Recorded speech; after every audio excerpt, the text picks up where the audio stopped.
Halo Mas Bro, kita lanjut dengan sutra-sutra Dhammapada.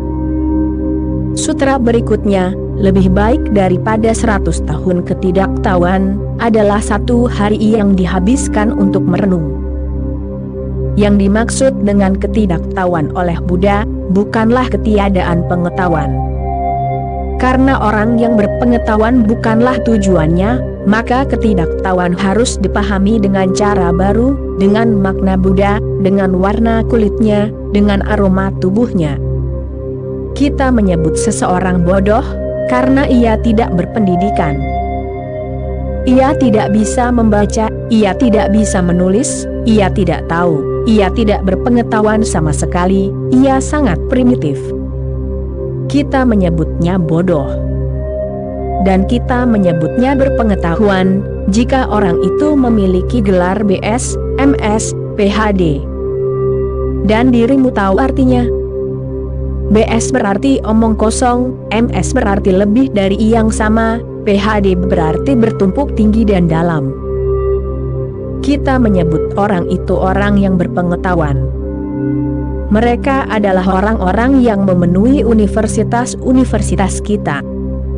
Dan jika dirimu benar-benar ingin melihat wajah mereka, pergilah dan hadiri beberapa pertemuan. Maka dirimu akan melihat semua badut berparade dengan gaun hitam, dengan topi aneh. Orang-orang ini dianggap berpengetahuan. Ketika Buddha mengatakan bodoh, yang dia maksud adalah orang yang tidak mengenal dirinya sendiri. Ini bukan masalah menjadi lebih berpengetahuan, atau kurang berpengetahuan, berpendidikan atau tidak berpendidikan. Kabir tidak bodoh meskipun ia tidak berpendidikan. Kabir berkata, aku tidak pernah menyentuh kertas atau tinta. Dan begitulah adanya, dia tidak pernah menyentuh kertas atau tinta, dia tidak bisa membaca atau menulis. Ketika seseorang bertanya kepada Kabir, kamu tidak bisa membaca, kamu belum membaca Weda, Upanishad, Gita, dan semua kitab suci yang agung. Kabir tertawa dan berkata, kebenaran tidak ada hubungannya dengan kitab suci, karena tidak pernah ditulis, dan tidak bisa ditulis. Itu tidak ditulis dimanapun. Itu tidak diungkapkan, jadi apa gunanya membaca kitab suci? Kitab suci sendiri mengatakan, aku telah mendengar bahwa itu tidak bisa diungkapkan, lalu apa gunanya? Tetapi Kabir tidak bodoh. Buddha akan mengakui Kabir sebagai seorang Buddha. Kabir adalah seorang Buddha, begitu pula Farid, begitu pula Raidas, begitu pula Muhammad, begitu pula Kristus. Kristus juga sama sekali tidak berpendidikan. Muhammad juga sama sekali tidak berpendidikan, tidak berpengetahuan. Maka ketidaktahuan memiliki makna yang sama sekali berbeda, bukan ketiadaan dari apa yang disebut pengetahuan, melainkan ketiadaan pengetahuan diri. Tidak mengenal diri sendiri adalah ketidaktahuan. Maka dirimu bisa mengetahui segalanya, dirimu bisa menjadi ensiklopedia berjalan, tetapi itu tidak akan membantu. Jika dirimu mengenal diri sendiri, maka dirimu adalah orang yang bijaksana. Lebih baik daripada 100 tahun ketidaktahuan, adalah satu hari yang dihabiskan dalam refleksi. Refleksi harus dipahami secara harfiah. Sekali lagi, dalam bahasa Inggris, reflection memiliki arti kontemplasi, berpikir. Buddha secara harfiah berarti refleksi, seperti bulan yang terpantul di danau, wajahmu terpantul di cermin. Jadilah begitu hening, tanpa gelombang, bahkan tanpa riak. Biarkan kesadaranmu menjadi danau, benar-benar hening, tidak terganggu, sehingga seluruh langit, seluruh cakrawala, bisa terpantul dalam dirimu.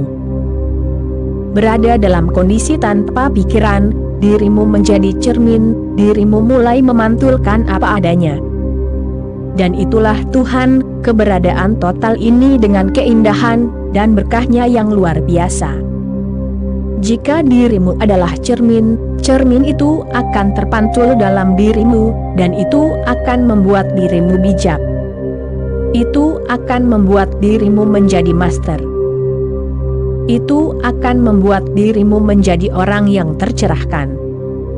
Namun, orang-orang terus mempercayai apa yang dikatakan orang lain. Kepercayaan tidak akan membantumu. Kepercayaan itu beracun, itu membuatmu buta.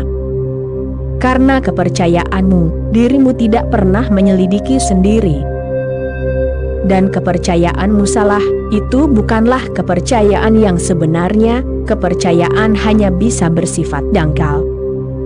Dirimu bisa percaya pada Gita, atau Al-Quran, atau Alkitab, tetapi jauh di lubuk hati keraguan itu tetap ada.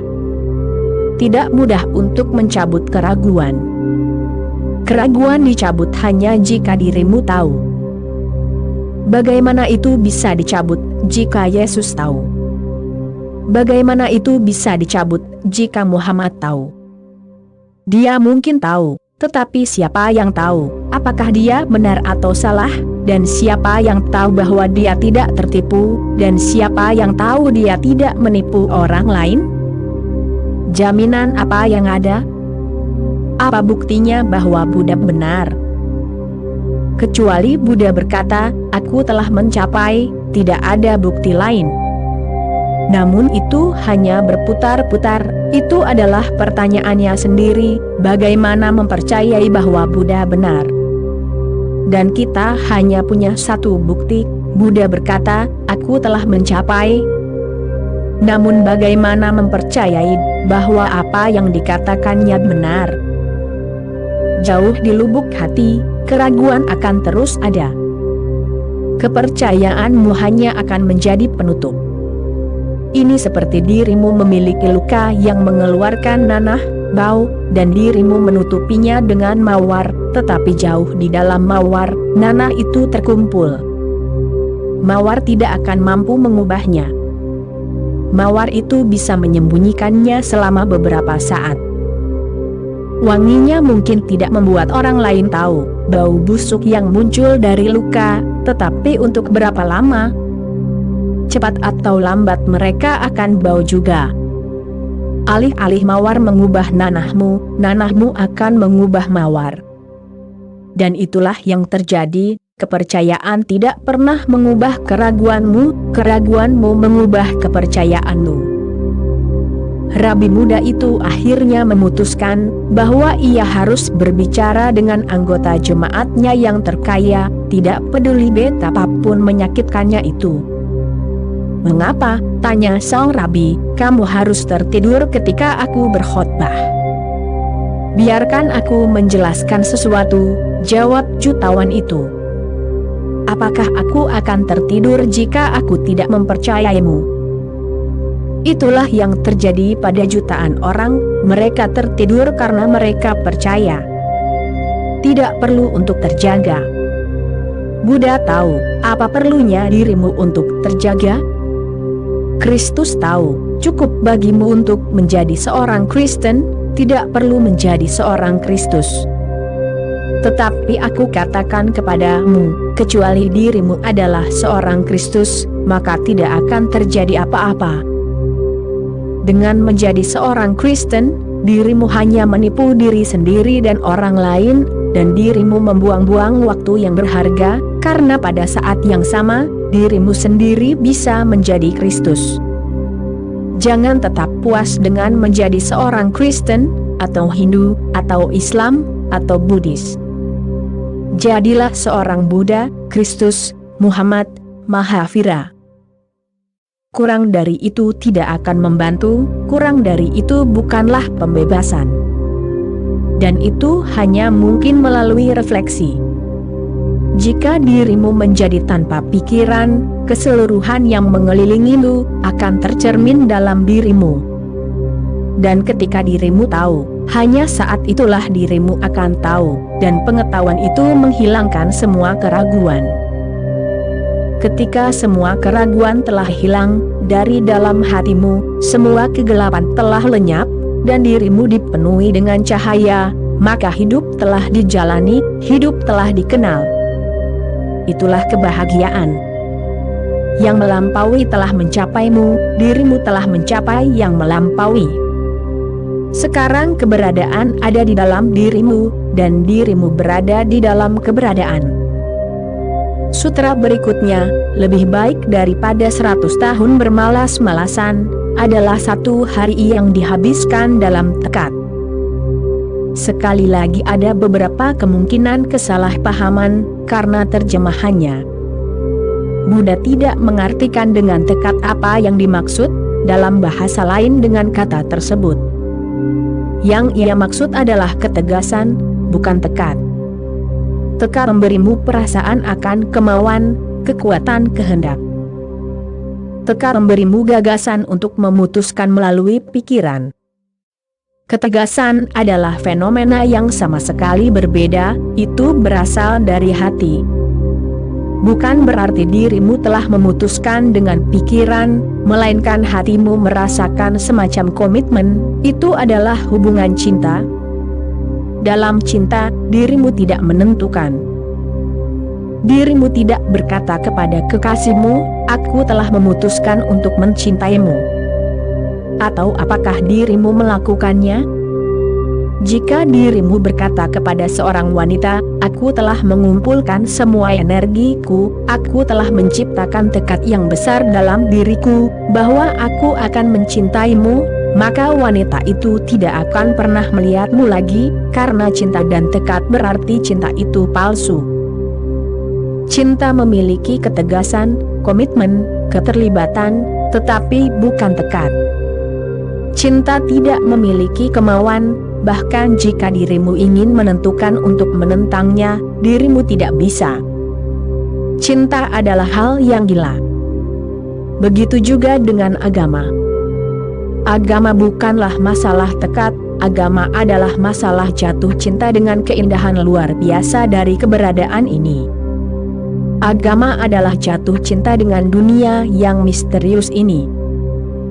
Sutra berikutnya, lebih baik hidup 1 hari dengan bertanya-tanya, bagaimana semua hal muncul dan berlalu.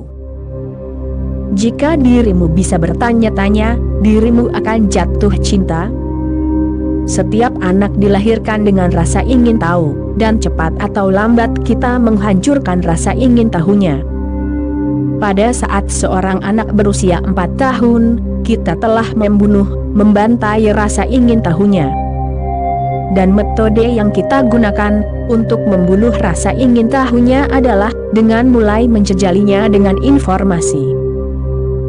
D.H. Lawrence, salah satu orang bijak yang hebat di zaman ini, sedang berjalan di sebuah taman bersama seorang anak kecil. Dan ketika anak-anak kecil penasaran, anak itu pun bertanya, bisakah kamu memberitahuku satu hal, mengapa pohon-pohon berwarna hijau? Nah, pertanyaan seperti itu hanya bisa diajukan oleh anak-anak, atau oleh para mistikus, baik oleh anak-anak atau oleh para Buddha. Pertanyaan macam apa ini? Dirimu tidak akan pernah menanyakannya, karena akan terlihat sangat bodoh untuk bertanya, mengapa pohon-pohon berwarna hijau? Padahal dirimu sudah tahu mengapa pohon-pohon berwarna hijau. Dirimu tahu, karena klorofilah yang membuat pohon-pohon berwarna hijau. D.H. Lawrence juga tahu tentang klorofil. Ia bisa mengatakannya kepada anak itu, dan anak-anak pun dengan mudah mempercayainya. Jika dirimu berkata, itu karena ini, mereka akan berkata, baiklah. Padahal, mereka tidak terlalu peduli dengan jawabannya. Pada saat dirimu menjawabnya, mereka sudah tertarik pada pertanyaan lain. Mereka tertarik pada sesuatu yang lain, kupu-kupu, bunga, awan yang melayang di langit. Mereka sudah mengabaikan pertanyaan itu. Ketika seorang anak bertanya, ia tidak meminta untuk dijawab, ingatlah. Ketika seorang anak bertanya, ia hanya berbicara keras kepada dirinya sendiri, ia berpikir keras, ia bertanya-tanya dengan keras, itu saja. Ketika ia berkata, "Mengapa pohon-pohon berwarna hijau?" Ia tidak mengatakannya dalam hati, ia berpikir keras. Itu bukan pertanyaan yang sebenarnya. Ia bingung dengan misteri itu, ia bertanya-tanya mengapa pohon-pohon berwarna hijau, ia tidak menunggu jawaban apapun. Ia benar-benar heran, ia tertarik. D.H. Lawrence adalah seorang penyair besar, seorang novelis besar, hampir menjadi seorang mistikus. Jika dia berada di India, jika dia berada di Timur, dia akan menjadi seorang Buddha. Tentang kedua orang ini, aku merasa sangat yakin bahwa mereka akan menjadi Buddha jika mereka berada di Timur, Friedrich Nietzsche dan D.H. Lawrence. Tentang kedua orang ini, aku merasa sangat yakin. Mereka begitu dekat, hanya satu langkah lagi. Lawrence menatap pepohonan, berdiri di sana dalam diam, dengan mata tertutup selama beberapa detik, lalu berkata kepada anak itu, "Pepohonan berwarna hijau karena mereka hijau." Dan anak itu merasa puas. Tetapi Lawrence terus berpikir, jawaban macam apa yang telah aku berikan kepada anak ini, pepohonan berwarna hijau karena mereka hijau. Itu adalah tautologi. Itu tidak logis. Tetapi itu sangat penting. Lawrence mengatakan bahwa kehidupan adalah misteri yang harus dijalani, kenyataan yang harus dialami, bukan pertanyaan yang harus dijawab, bukan masalah yang harus dipecahkan. Memang begitu. Begitulah para Buddha biasa mengatakannya kepada murid-muridnya, perkataannya adalah tatata, keserupaan. Jika dirimu menanyakan hal yang sama kepadanya, ia akan berkata, begitulah adanya. Pohon berwarna hijau. Begitulah adanya. Tidak ada lagi yang bisa dikatakan tentang hal itu. Karena, semakin banyak dikatakan, semakin dirimu menjadi terinformasi, berpengetahuan, semakin kecil kemungkinan untuk mengetahui. Begitulah adanya, tidak menutup pintu bagimu, ia hanya membuka pintu misteri. Buddha berkata, lebih baik hidup satu hari dengan bertanya-tanya, bagaimana semua hal muncul dan berlalu. Jika dirimu bisa mencapai kembali keajaiban masa kecilmu, dirimu akan menjadi sannyasin. Aku di sini tidak untuk membantumu mengetahui lebih banyak, aku di sini untuk membantumu agar lebih banyak bertanya-tanya. Dan satu-satunya cara untuk lebih banyak bertanya-tanya adalah dengan mengambil semua pengetahuanmu. Pengetahuanmu adalah gangguan dalam keingintahuanmu. Itu tidak memungkinkanmu untuk bertanya-tanya. Karena sebelum dirimu bertanya-tanya, ia segera memberimu jawaban. Karena pengetahuan ilmiah, manusia telah kehilangan kualitasnya yang luar biasa, kualitas keingintahuannya yang luar biasa. Dan itulah harta terbesar yang dimiliki manusia. Tidak ada keajaiban hewan, hanya manusia yang diberi karunia untuk merasa heran. Agama sejati berakar pada rasa heran, dan agama sejati membantumu untuk merasa heran, lebih dan lebih lagi. Ada saatnya dalam kehidupan seorang mistikus, ketika ia menjadi sekadar rasa heran.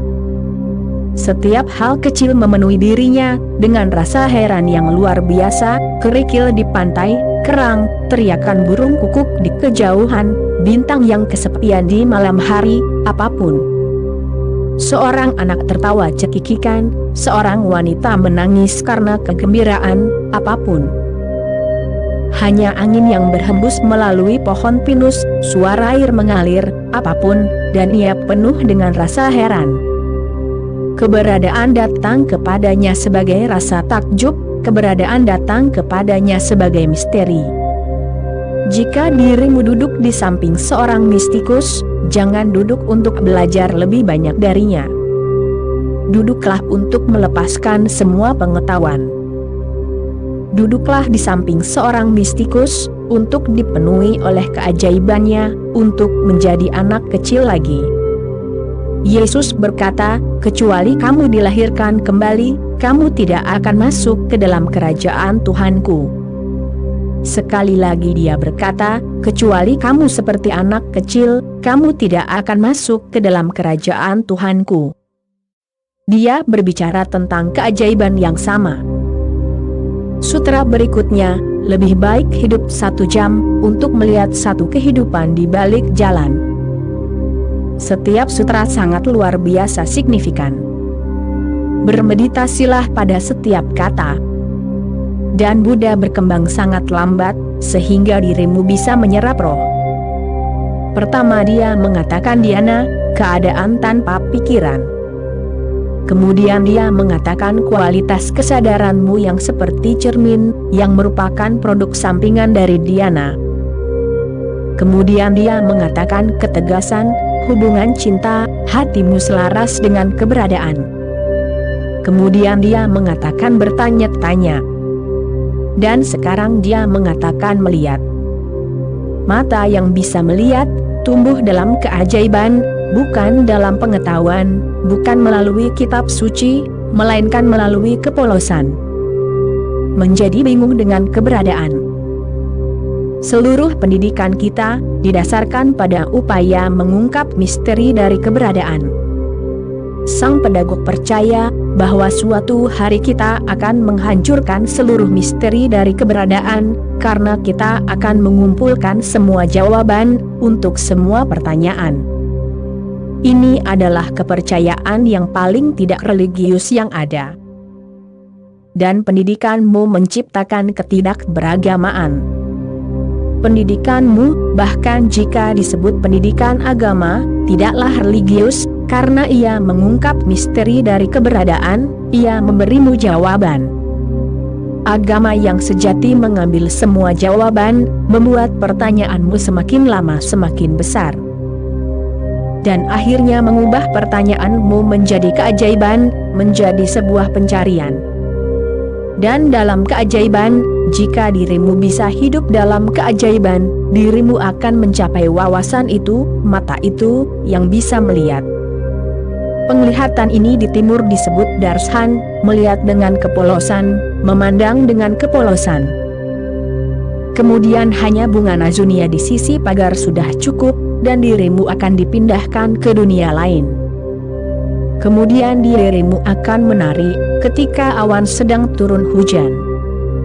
Dirimu akan menari di tengah hujan, dan dirimu akan mengetahui sesuatu tentang kebudayaan. Kemudian dirimu akan menari di malam bulan purnama. Dan dirimu akan mengetahui sesuatu tentang kebudayaan. Kemudian dirimu akan menari di sekitar semak mawar, karena mawar telah mekar, dan dirimu akan mengetahui sesuatu tentang kebudayaan. Hidupmu akan menjadi nyanyian, tarian, perayaan yang terus-menerus. Sutra berikutnya, lebih baik hidup 1 jam, melihat satu kehidupan di seberang jalan. Maka 1 jam sudah cukup, tidak perlu hidup selama jutaan dan miliaran kehidupan, karena ini bukan masalah panjang, berapa lama dirimu hidup. Barat terlalu peduli dengan panjang. Buat orang hidup lebih lama, 100, 150, 200, 300 tahun. Dan itu mungkin, karena ada beberapa orang yang hidup selama itu. Di lembah Kashmir ada suku kecil, mereka hidup dengan sangat mudah, hingga mencapai usia 150 tahun.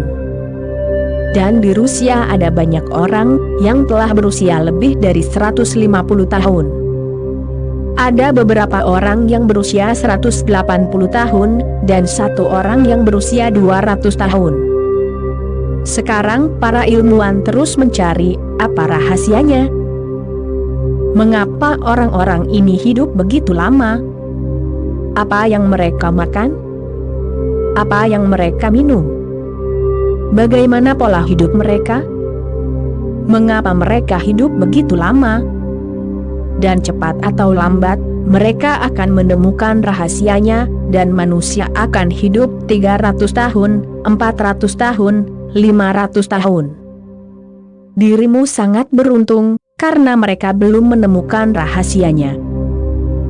Bayangkan saja dirimu hidup 300 tahun, 70 tahun sudah cukup untuk membuat seseorang muak dengan kehidupan. Dan ingat, bunuh diri belum diizinkan dimanapun. Melakukan bunuh diri adalah kejahatan terbesar, jika dirimu tertangkap sebelum melakukannya. Tentu saja jika dirimu telah melakukannya, maka selesailah.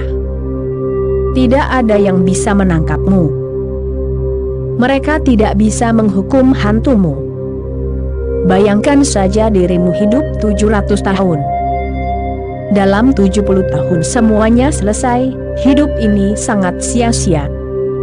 Hidup selama 700 tahun akan menjadi siksaan yang sangat berat, dan mereka tidak akan membiarkanmu mati. Sekarang ada banyak orang yang tergantung antara hidup dan mati. Khususnya di Amerika dan di Eropa, lebih banyak di Amerika. Mereka tidak hidup, karena mereka tidak bisa bergerak, mereka tidak bisa melakukan apapun. Mereka bahkan tidak bisa berpikir, mereka tidak bisa makan. Semuanya dilakukan oleh orang lain. Mereka hanya berbaring di tempat tidur, dengan oksigen. Mereka bahkan mungkin tidak memiliki jantung mereka sendiri, mungkin jantung plastik yang memompa darah mereka. Mereka mungkin tidak memiliki ginjal, mesin mungkin melakukan pekerjaan mereka. Sekarang, orang-orang ini disebut hidup. Mereka tidak hidup atau mati, dan lebih baik menjadi seperti ini atau itu. Tergantung di antara keduanya, mereka berada dalam semacam limbo. Namun, Barat sangat tertarik, pikiran seperti itu sangat tertarik, untuk memperpanjang hidup. Namun, mereka yang tahu, tidak tertarik pada umur panjang. Mereka lebih tertarik untuk mengintensifkan hidup, membuatnya lebih intens, total. Itulah sebabnya Buddha berkata, lebih baik daripada 100 tahun kejahatan, adalah 1 hari yang dihabiskan dalam dhyana. Lebih baik daripada 100 tahun ketidaktahuan, adalah 1 hari yang dihabiskan dalam refleksi seperti cermin. Lebih baik hidup 1 hari sambil bertanya-tanya, bagaimana semua hal muncul dan berlalu. Lebih baik hidup 1 jam, sambil melihat satu kehidupan di balik jalan. Jika dirimu bisa membiarkan rasa takjub terjadi, maka cepat atau lambat dari rasa takjubmu akan tumbuh mata baru. Bukan mata yang hanya bisa melihat benda-benda, melainkan mata yang bisa melihat yang tak terlihat, kehidupan yang berada di balik jalan. Sebut saja kehidupan ilahi, kehidupan kekal, atau nama apapun yang dirimu sukai. Lebih baik hidup 1 saat. Lihat, Buddha akan terus membuatnya semakin pendek, dari 100 tahun menjadi 1 saat.